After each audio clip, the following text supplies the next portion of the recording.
Je suis médecin, j'ai été chef de service en pédopsychiatrie pendant 35 ans, professeur associé de psychologie de l'enfant, et je parle aujourd'hui au nom d'un groupe de professionnels de l'enfance, lanceurs d'alerte, très inquiets de ce qui attend les enfants et les adolescents si nous ne nous mobilisons pas. Auparavant, pour anticiper les critiques à venir, je précise que je suis athée et qu'il n'est pas question ici de religion, mais de protection du développement affectif de l'enfant.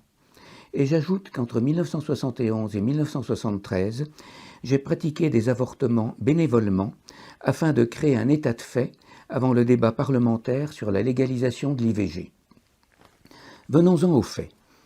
Savez-vous que l'éducation à la sexualité, dont nous allons parler, est prévue dès la maternelle par le ministère de l'Éducation nationale?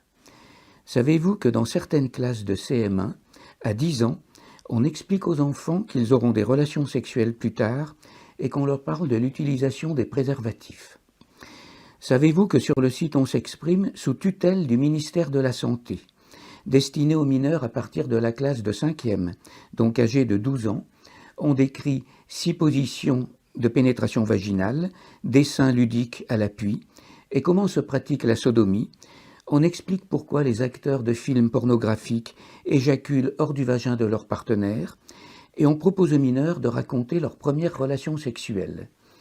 Et est-il indispensable de faire imprimer un clitoris en 3 dimensions aux élèves, comme proposé sur un site partenaire du ministère?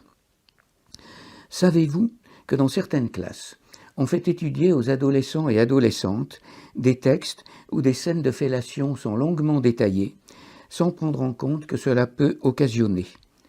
Comment en est-on arrivé là? En mars 2017, la ministre de la Santé a annoncé la généralisation d'un programme d'éducation à la sexualité dès octobre 2017, donc dans quelques mois.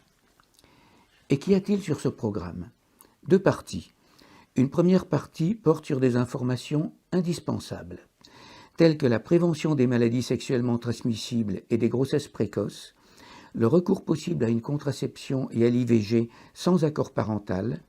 Elle porte aussi sur l'égalité homme-femme et sur le fait qu'aucune forme de sexualité ne doit faire l'objet de discrimination, sauf la pédophilie qui est évidemment condamnable. Nous soutenons totalement ces actions.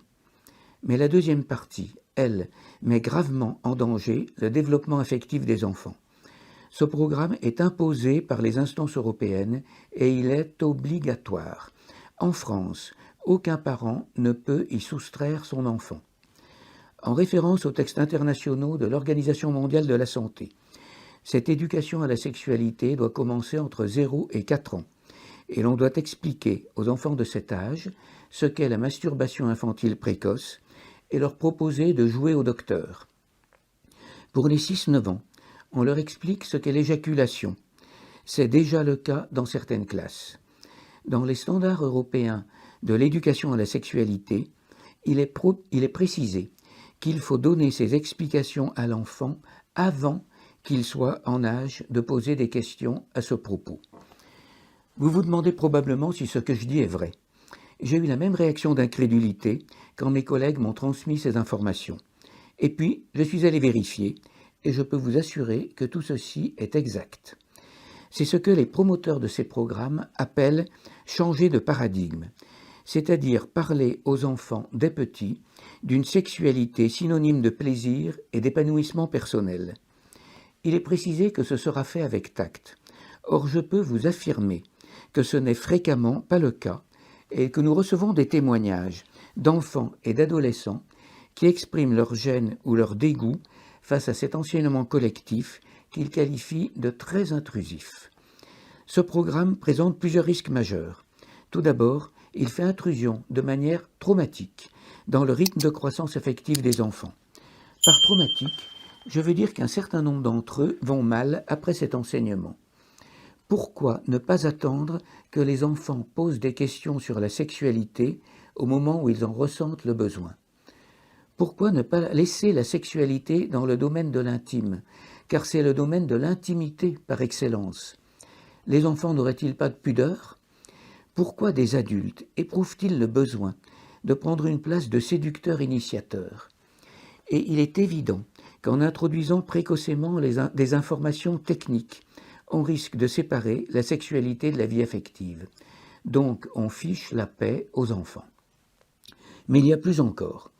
Ce programme introduit aussi la théorie du genre, c'est-à-dire l'idée selon laquelle notre identité sexuelle, garçon ou fille, masculine ou féminine, est une construction sociale qui n'est pas liée à notre sexe biologique.